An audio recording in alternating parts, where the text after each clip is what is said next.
ओम क्रिया बाबाजी नमः। ओम श्री मात्रे नमः। नमस्ते मित्रों, श्री विद्यापीठम में आप सभी साधुओं का स्वागत है।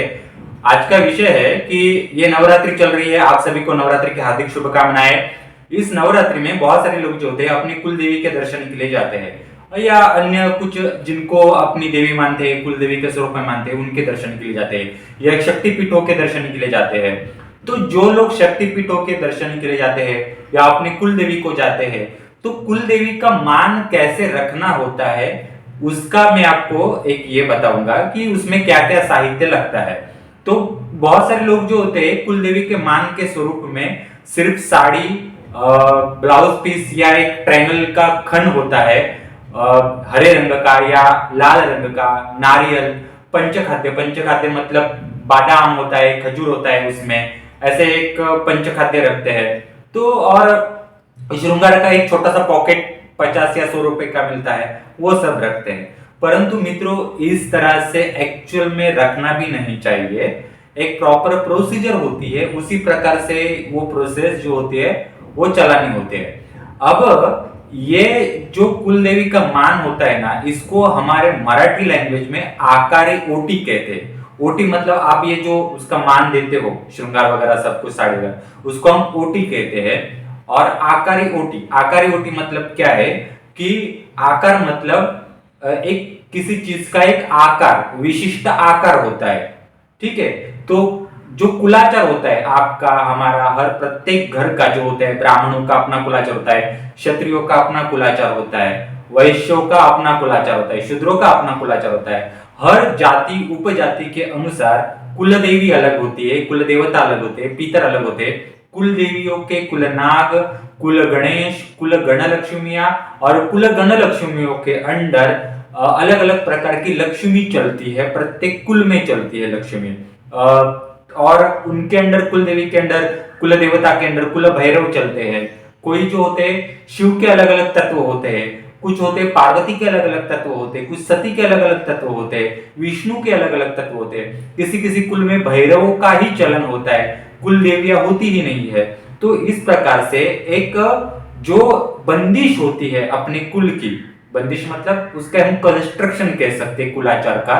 इस कंस्ट्रक्शन का एक हम कह सकते हैं कि हम कोई घर यूज कर रहे हैं या बिल्डिंग का उपयोग कर रहे हैं, वास्तु का उपयोग कर रहे हैं, तो साल में एक बार हम उस बिल्डिंग का रिकंस्ट्रक्शन करते हैं। उस कुछ करना है, नहीं करना है, या उसको कोई जरूरत है बिल्डिंग को डेवलप करने के लिए, वो सब हम साल का देखते हैं। ठीक है, तो उसी प्रकार से हमारा जो ये कुलाचार की जो बंदिश होती है, कंस्ट्रक्शन होता है, उसका साल में मान सम्मान हमें देना पड़ता है। तो हर परिवार के अनुसार ये मान सम्मान पूर्वजों से लिखा आया हुआ रहता है। आजकल ये लोग भूल चुके हैं काफी पीढ़ियों से, जिनके कारण ये जो नेक्स्ट जनरेशन आज की आई है वो अलग अलग दुखों में से जा रही है। तो काफी सारे आप देखिए, हर फैमिली में अलग अलग प्रकार के दुख है, और इन दुखों को दूर करने के लिए बहुत सारे लोग दस महाविद्या, श्री विद्या, घर में श्री यंत्र लाते हैं, अलग अलग मंत्रोच्चारण करते हैं, परंतु इन सारी चीजों का कोई रिजल्ट नहीं आता। क्यों रिजल्ट नहीं आता? क्योंकि आप में से बहुत सारे लोग अपने कुल देवी का पूजन ही नहीं करते। नॉर्थ इंडिया में जाएंगे, 70% से 80% लोगों को कुल देवी ये कंसेप्ट क्या है, कुल पुरुष ये कंसेप्ट क्या है, ये पता नहीं है। आप में से बहुत सारे लोग गोवा जाते हैं, आप जानते हैं कि गोवा के जो गोवन लोग हैं वहां पर कुल देवी, कुल पुरुष, इन दोनों को ज्यादा मान सम्मान दिया जाता है। हमारे पूरे इंडिया में गोवा कोस्टल कोकन एरिया है, गोवा से लेकर मुंबई तक, ठाणा, रायगढ़ तक, साउथ इंडिया और राजस्थान और हिमाचल प्रदेश, ये कुछ ऐसे कस्बे और स्टेट है। यहां पर कितने भी प्राइवेट मंदिर निकालो, यहां पर प्राइवेट मंदिर नहीं चलते हैं। यहां पर अगर आप प्राइवेट मंदिर किसी का भी निकालोगे तो वहां पर लोगों का नजरिया, प्राइवेट मंदिरों को देखने का जो नजरिया होता है वो एक हम कह सकते हैं कि घर में हमने शो की कोई वस्तु लाई है, या कोई ऐसा कह सकते हैं कि एक दिखाने की कोई एक बगीचा है कि जिसको देखो और चले जाओ घर में, अंदर से आस्था नहीं आती। जितना प्राचीन मंदिरों में, पुरातन शक्तिपीठों में जो अंदर से आस्था आती है, ऐसे नए मंदिरों में नहीं आती। तो ऐसे नए मंदिर अभी अभी जो मैंने जो कस्बे बताए आपको, प्रदेश बताए, यहाँ पर नहीं चलते। राजस्थान में भी बहुत कम जगहों पर अभी नए मंदिर का चलन है, नहीं तो वहां पर अभी भी जो है प्राचीन मंदिरों का भी चलन चल रहा है। इवन हिमाचल प्रदेश में आप जाएंगे तो हिमाचल प्रदेश में भी नए मंदिर नहीं चलते, वहां पर पुराने रीति रिवाज वाले ग्राम देवताओं का संकल्पना है, वही शक्ति आगे चलती है। साउथ इंडिया में भी वही चलता है, गोवा में भी वही चलता है। आप वहां नया मंदिर निकालने चलोगे ना तो कोई ऐसा लगेगा कि अरे कोई बाहर से कोई चीज आई है जिसको रिकंस्ट्रक्ट किया है, 4 दिन लोग देखेंगे, 5वें दिन से कोई ऐसा लोग ऐसा दर्शन के लिए नहीं आएंगे और अंदर से वो भावना नहीं उमड़ती है। ये एक अंदर की बात मैं आपको बताता हूं। इसके पीछे कारण पहला ये है कि लोगों को अपनी कुल देवी, अपना ग्राम शक्तियां जो होती है उनका पहले पूजन करना बहुत जरूरी होता है। और ये प्राइवेट मंदिर इसलिए उभर के सामने नहीं आते क्योंकि ये क्या करते हैं, पैसा है इसलिए कंस्ट्रक्शन करते हैं। वहां पर वहां की शक्तियों की एक प्रकार से कंस्ट्रक्शन होता है, एक तांत्रिक कंस्ट्रक्शन होता है। उसका में वो कैसे करते हैं, वो क्यों जरूरी होता है, जिसके कारण प्राइवेट मंदिर के बारे में अंदर से वो भावना उमड़ के नहीं आती, वो मैं आपको बाद में बताऊंगा। इसको ये प्राइवेट मंदिर जो होता है, जैसे कि व्हाइट मनी होता है, ब्लैक मनी होता है, काला पैसा बोलते हैं हम उसको, हाँ वैसे होता है येलो मनी। तो ये जो मंदिरों का पैसा होता है इसको हम येलो मनी बोलते हैं। ये एक चीज है, वो कभी मैं आगे के इसमें बताऊंगा।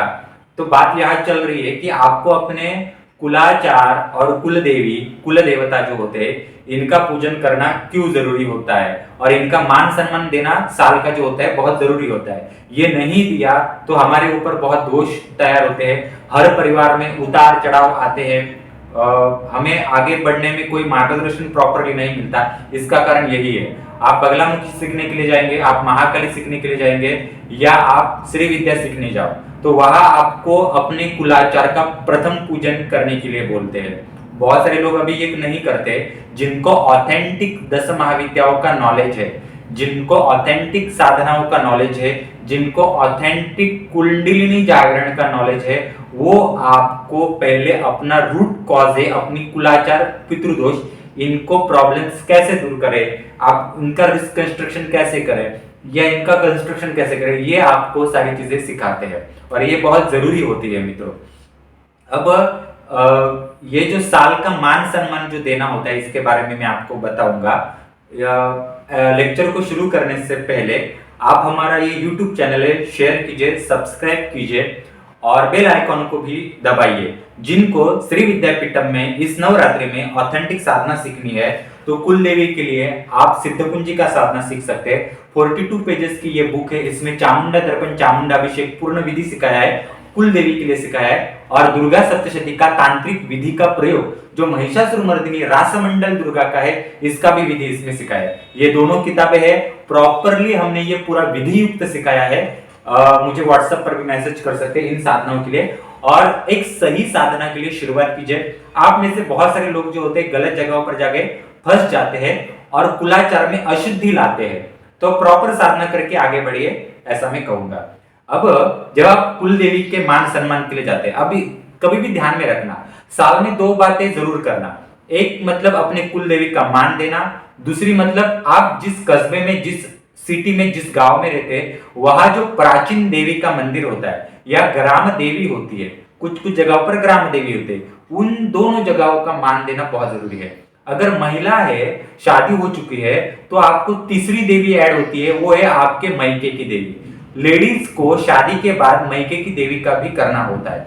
कभी भी याद रखना, जो महिला शादी के बाद अपने बच्चों को उस परिवार का कुलाचार, कुल देवी के बारे में बताती नहीं है, वो उस महिला को दोष लगता है। ये मैं आपको बताता हूं। आजकल महिलाएं हीलिंग करते हैं, कुंडलिनी जागरण के लिए कहीं कहीं भागते हैं, ये मंत्र वो मंत्र के पीछे भागते हैं। हाँ, कुछ नहीं होता मित्रों, आप घूम घूम के उसी जगह आते हो और वो घूम घूम के आप दोष पैदा करके घर में लाते हो और अपने बच्चों को वो दोष कैरी फॉरवर्ड करते हो जो हमारे पूर्वजों ने हमें किया है। तो जो महिला ये संस्कार आगे नहीं बढ़ाती, वो बाद में दोष में आती है। ये बात सत्य है मित्रों। इसलिए महिलाओं को आप देखिए, कुछ ऐसे रिवाज है पूर्वजों में और कुछ परिवार में आज भी चलते हैं। मायके से माँ जो है वो महिला को ससुराल जाते वक्त अन्नपूर्णा की मूर्ति देती है और कुछ चीजें देती है, तथा जब कोई स्त्री एक उसकी शादी होने के बाद जो है अपने मायके से ससुराल जाती है, तब हर जो उसका एरिया है वहां पर उस सीमा को नारियल रखा जाता है, उस ग्राम शक्ति को नारियल रखा जाता है, उस घर में नारियल रखा जाता है। ये क्यों नारियल रखा जाता है, उसके पीछे कारण है, क्योंकि ससुराल जाते वक्त उस महिला के ऊपर जो निगेटिविटी हो, कोई प्रेत बाधा हो, कुछ रखा रहा हो, तो वो वहां ससुराल में आगे ना आए। वो ऐसे काफी सारे चीजें हैं, पूर्वजों ने इसका एक कंस्ट्रक्शन किया हुआ है, वो लोग ध्यान नहीं देते। अब ये जो मैंने 3 चीजें आपको बताई, ये कभी भी आप ध्यान में रखना, समझ गए? इसका संस्कार होना बहुत जरूरी होता है, क्योंकि यही सीख होती है, ये आप आगे बढ़ाते हो।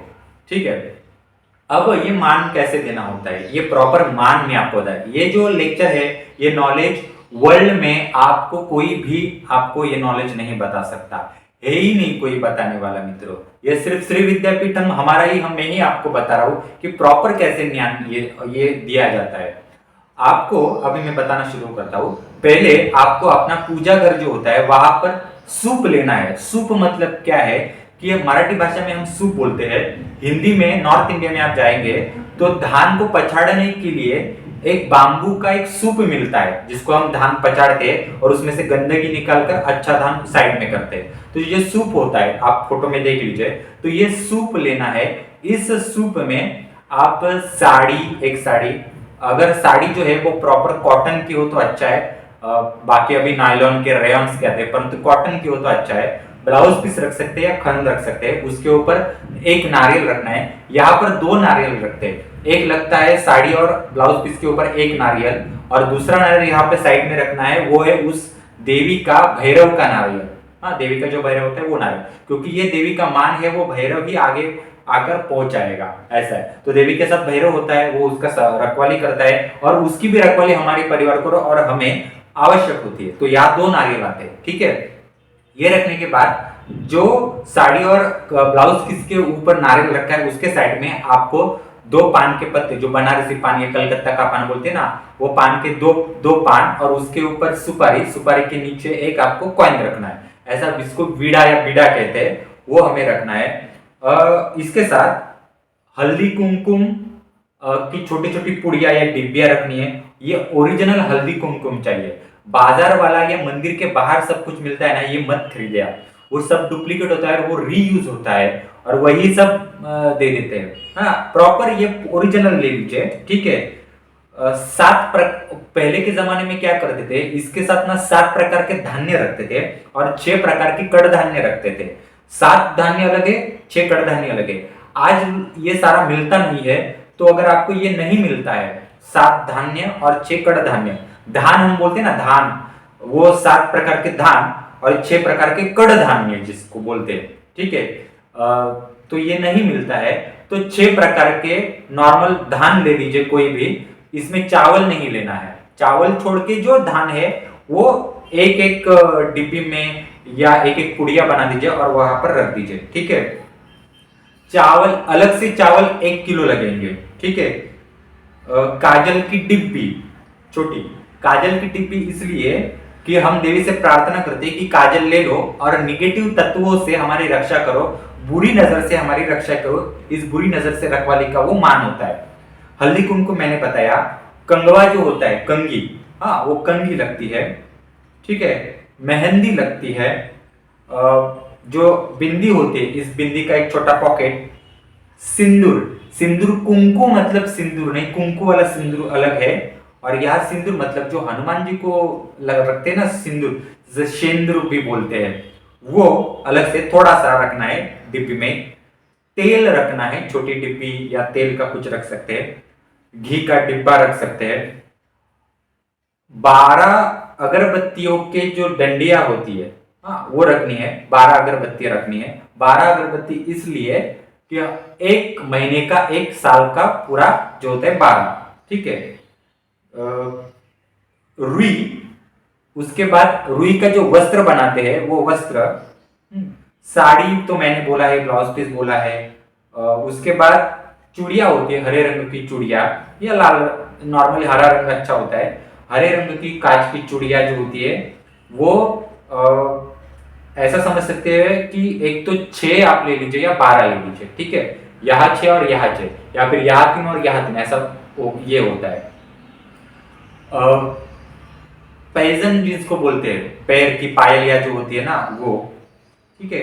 उसके बाद वेडनी, वेडनी का मतलब ये होता है हिंदी भाषा में, हम महिलाएं पैरों की उंगलियों में चांदी का एक किसी उंगली में ये पहनते, उसको वेडनी बोलते हैं, आप समझ लीजिए, तो वो रख सकते हैं। मंगलसूत्र, एक्चुअली ये मंगलसूत्र वगैरह जो होता है ना, ये डमी, सोने का नहीं होता है ये डमी, और प्रॉपर आप बेंटेक्स का भी रख सकते हैं। कान के ये होता है वो, 2 नारियल मैंने बताया पहले से। गजरा या वेनी बोलते हैं, उसमें से 2 में से एक। नथ होती है ये, नथ प्रॉपर। उसके बाद एक हार, फूल ये रखना है। आईना दिखाना है, आईना, ये हर चीज जो रखी जाती है ना, इसका एक अलग कारण है, अलग संकल्पना है और अलग व्याख्या है, वो जरूरी होता है। उसके साथ गुलाब पानी की बोतल, प्योर गुलाब पानी हो तो उत्तम। उसके साथ बैठने का जो आसन होता है देवी के लिए, एक्चुअली ये जो आसन होता है ये देवी अपने भैरवों को देती है। हाँ, तो ये आसन बहुत इंपॉर्टेंट है, और लाल आसन हो तो बहुत अच्छा है। उसके बाद रुमाल, अगर आपको डमी अंगूठी या बाजूबंद डमी मिलता है, ठीक है, डुप्लीकेट, हाँ चलेगा, कोई प्रॉब्लम नहीं, बेंटेक्स का, वो भी आप उसमें ऑप्शनल के लिए रख सकते हैं। इसमें एक इंपॉर्टेंट ये रखना है, एक काठी लेनी है, काठी, डंडी, इतनी सी डंडी ले सकते हैं। इसको आपको घुंघरू बांधना है, एक सिंगल घुंघरू मिलता है बाजार में, ये घुंघरू उसको बांधना है। ये एक्चुअली दिया जाता है भैरव को, ये इसलिए दिया जाता है कि साल भर की रक्षा, और हमारे ऊपर किसी ने बुरी नजर डाली तो उसको शासन करने के लिए, या फिर हमने कुछ गलत किया तो हमें भी सही रास्ता दिखाने के लिए वो डंडी दी जाती है। ये बहुत अंदर की बात मैं आपको बता रहा हूँ, ठीक है। दूसरा, लकड़ी की चप्पल अगर मिल जाए तो बहुत बेटर है। बाजार की चप्पल जो होती है वो प्लास्टिक की वगैरह नहीं, अगर मिल जाए लकड़ी की चप्पल तो बहुत अच्छी बात है, ठीक है। उसके साथ लेडीज का जो स्टोल होता है वो स्टोल रखिए। 5 केलिया और 5 प्रकार के जो फल होते हैं, पीले रंग के हो तो बेस्ट है वो। और पंचखाद्य, पंचखाद्य में आप समझ लीजिए कि बादाम, खारीक आते हैं, खजूर वगैरह जो होते हैं वो आता है, ठीक है। अखरोट आते हैं, तो उसके 2-2 पीस आप रख सकते हैं। मिठाई आपको रखनी है, अगर घर से कोई मिठाई बनाकर रखते हैं घर में तो बेटर है, नहीं तो कोई मिठाई वगैरह आप काजू की वगैरह, बर्फी, ऐसा कुछ रखिए। ये सब रखने के बाद आपको हल्दी कुमकुम जो हो है वहां पर चढ़ाना है। हल्दी कुमकुम पहले ये सब जो है वो सूप में रखा है, धान पचाड़ते ना, वो धान पछाड़ने वाला सूप यहाँ बहुत इंपॉर्टेंट है, हर चीज को इंपॉर्टेंट है। ये आपको सिर्फ श्री विद्यापीठम ही बता सकता है, ये बाकी आप जिन बड़े बड़े गुरुओं को फॉलो करते हैं, कुंडलिनी मेडिटेशन, हीलिंग, ये कोई भी आपको नहीं बता सकता। इवन हीलिंग जो आजकल लोग करते हैं ना, वो भी दूसरे की गटर की गंदगी आप अपने घर में लाते हो, बाद में आपको प्रॉब्लम हो जाता है। जो चीज आपको अभी अच्छी लगती है वो चीज आपको स्पिरिचुअलाइजेशन में बाद में तंग करना शुरू कर देती है। तो मित्रों, ये जो सूप क्यों है, क्योंकि सूप क्या करता है कि गंदगी जो होती है धान की वो दूर करता है, और अच्छा धान जो होता है वो अपनी इसमें रखता है, पेट में रखता है, आप कह सकते हैं। तो वो गंदगी दूर करने का ये है, माध्यम है। तो हम देवी को सूप में ये सब कुछ दे रहे हैं, यानी पूर्ण शुद्ध करके सूप में ये दे रहे हैं कि हमें भी शुद्धता दे दो, हम तुम्हें शुद्धता दे रहे हैं, और हमारी गंदगी साइड में कर दो। ऐसा हर एक चीज का महत्व है।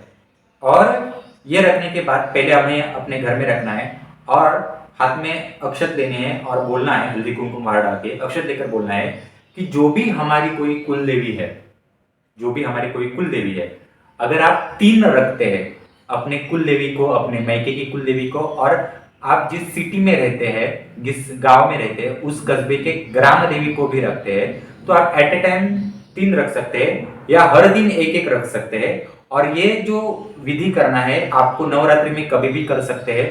अगर नवरात्रि में बहुत भीड़ है आपकी ग्राम देवी में या कुल देवी के मंदिर में, तो नवरात्रि समाप्त होने के बाद भीड़ कम हो जाती है, तो एक स्पेशल डे देखिए, और स्पेशल डे में ये सब विधि करके बाद में दे सकते हैं आप इसे, समझ गए। या फिर जब आपको जाना है उसके एक दिन पहले भी ये आप कर सकते हैं।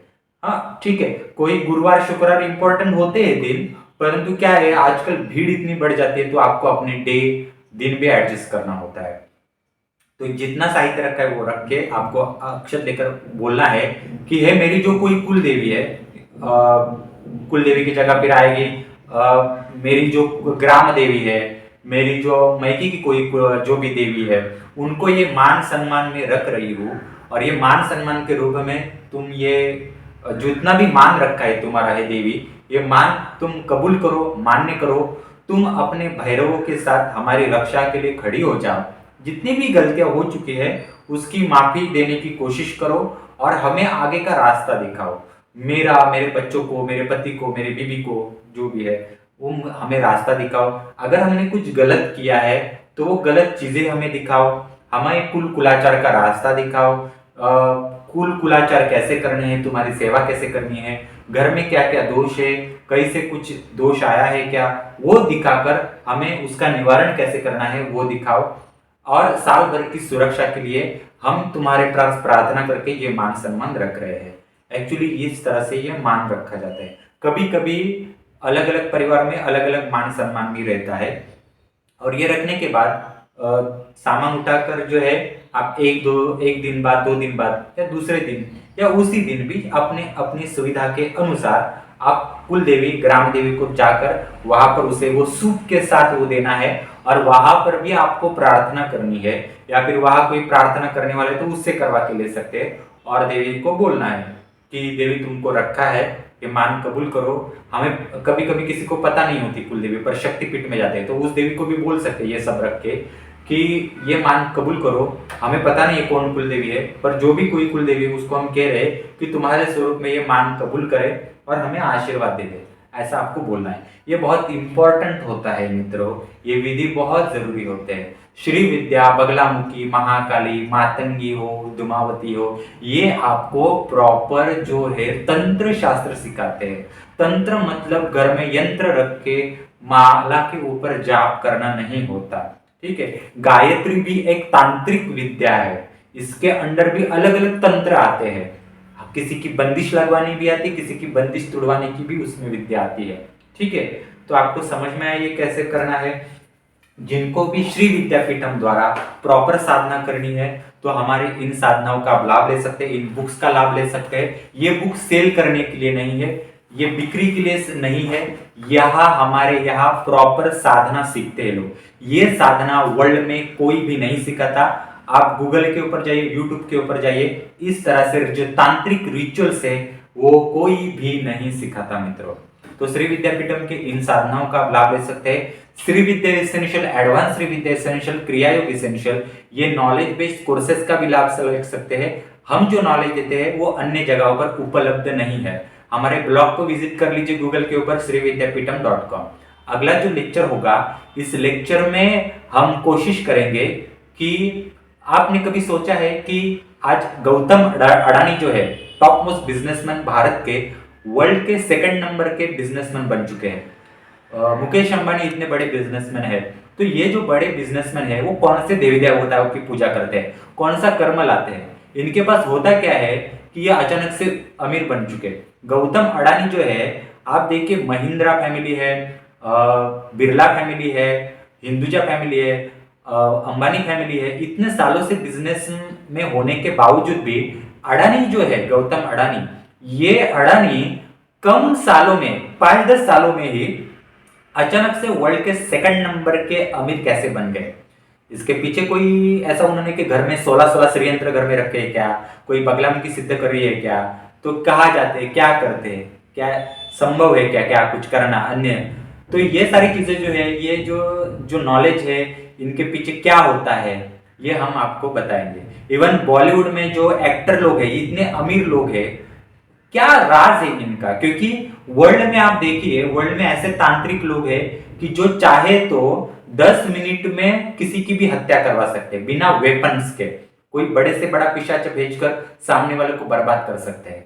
तो इन बड़े बड़े बिजनेसमैन, एक्टर्स के ऊपर बहुत बड़ी तांत्रिक प्रयोग होते रहते हैं हमेशा। और आप सोचिए कि हजारों लोगों की बुरी नजर, बद्दुआएं होती है, कभी कभी किसी की बुरी नजर होती है, नजर दोष होता है, दृष्टि दोष होता है, मुंह की जबानी ऐसे एक्टर लोगों के ऊपर, बिजनेसमैन लोगों के ऊपर बैठती है। हाँ, फिर उनको बीमारियां एकदम से क्यों नहीं आती? फिर ये इतनी गंदगी बैठने के बावजूद भी ये सर्वाइव करके आगे कैसे बढ़ते हैं? तो इनके पीछे क्या एनर्जी होती है? क्योंकि आप सोचिए, नॉर्मल लोगों को अगर बत्तीसी लग गई, नजर दोष लग गया, तो वो दूसरे दिन बीमार हो जाता है, काम करने के लिए भी नहीं उठ सकता। छोटा मोटा तांत्रिक प्रयोग कर लिया तो प्रॉब्लम नहीं आ जाता है। तो फिर इतने बड़े जो बिजनेसमैन है, ये अपनी सुरक्षा कैसे करते हैं, आगे कैसे बढ़ते हैं? इनके पीछे का जो रहस्य क्या है, तांत्रिक पॉलिटिक्स जो चलता है वो है क्या?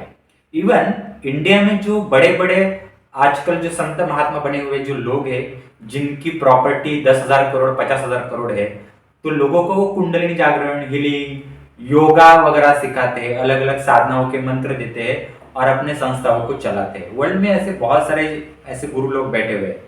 तो ये एक्चुअली सच में किसी को मार्ग दिखाने के लिए बैठे ही नहीं हुए हैं, समझ गए? और लोगों को बाद में समझ में आता है, 5-10 साल बाद वहां अपनी एनर्जी वेस्ट करते हैं और बाद में समझ में आता है कुछ हुआ नहीं है। सामने वाले बंदे ने अपनी संस्था और गुरु जो है उसने अपना नाम बड़ा किया है मेरा उपयोग करके। बाद में आप साइड में हो जाते हैं, नए लोग आते हैं, नई जनरेशन वहां पे आती है और आपका अपनी ताकत जो है वहां पर आप खपत कर लेते हो। तो इसके पीछे जो है ये लोग इतना सब, ऐसे गुरुओं के पास भी सामने वाले की गंदगी आती है। इतने बड़े जो शिष्य होते हैं, उस शिष्यों की भी निगेटिविटी आती है। तो ये निगेटिविटी रिमूव करने के लिए ये गुरु लोग क्या करते हैं? ऐसा है, आप सोचिए, उस गुरु के पास, अगर आप सोचिए मेरे पास श्री विद्या का नॉलेज है, ठीक है, तो मैं आपको श्री विद्या सिखा रहा हूं, तो मेरे पास जो नॉलेज है वो आपको भी आना चाहिए और आप अपना भी कुछ अपना अलग से निर्माण कर सकते हैं। ठीक है, लोगों को सिखाने का अलग बात है, परंतु आप अपना भी तंत्र उपयोग कर सकते हैं। परंतु आप में से कितने लोग बड़े बड़े लोगों को फॉलो करके अपना खुद का खुद जो है नॉलेज कहाँ से इंक्रीज करते हो? आज मैंने अपने इस 31 उम्र में इतना नॉलेज बताया है, तो आप सोचिए आप में से कितने लोग 50-60 साल की उम्र है आपकी, कितने लाखों रुपए आप खर्च करते हो, परंतु आपको कितना सारा इतना बड़ा नॉलेज आया? नहीं आया नॉलेज, क्योंकि आपको हिडन चीजें, तांत्रिक गुप्त नॉलेज जो है, इसका नॉलेज पता ही नहीं है, आप फंस जाते हो। और इंडिया ऐसा मार्केट है स्पिरिचुअलाइजेशन का कि लोग इन फंसाने के लिए बहुत अच्छा है। और अभी दिवाली आएगी तो श्री यंत्र के ऐड निकलेंगे, अब श्री यंत्र में लोग फंसेंगे। इतना होता तो मैं श्री यंत्र सेल नहीं करता। तो ऐसा नहीं होता, मुकेश अंबानी भी, अडानी भी श्री यंत्र अपने घर में खरीद रख जाते, परंतु ऐसा नहीं होता मित्रों। रियलिटी समझना बहुत जरूरी होते है और इसी के बारे में जो अंदर की बातें हैं, कैसे ये सारे लोग अमीर बनते हैं, इनके पीछे क्या ताकतें होती है, वो मैं आपको बताऊंगा। तो मित्रों, हमारा यूट्यूब चैनल शेयर कीजिए, सब्सक्राइब कीजिए और शेयर भी कीजिए हमारा ये नॉलेज और जगहों पर यूट्यूब चैनल हमारा पहुंचाइए, हमारे व्हाट्सएप ग्रुप में शामिल हो जाइए और हमारे नॉलेज और साधनाओं का लाभ ले सकते हैं। धन्यवाद मित्रों। जिनको हमारे श्री विद्यापीठम को डोनेशन देना है, वो भी हमारे गूगल के पे नंबर पर संपर्क कर सकते हैं।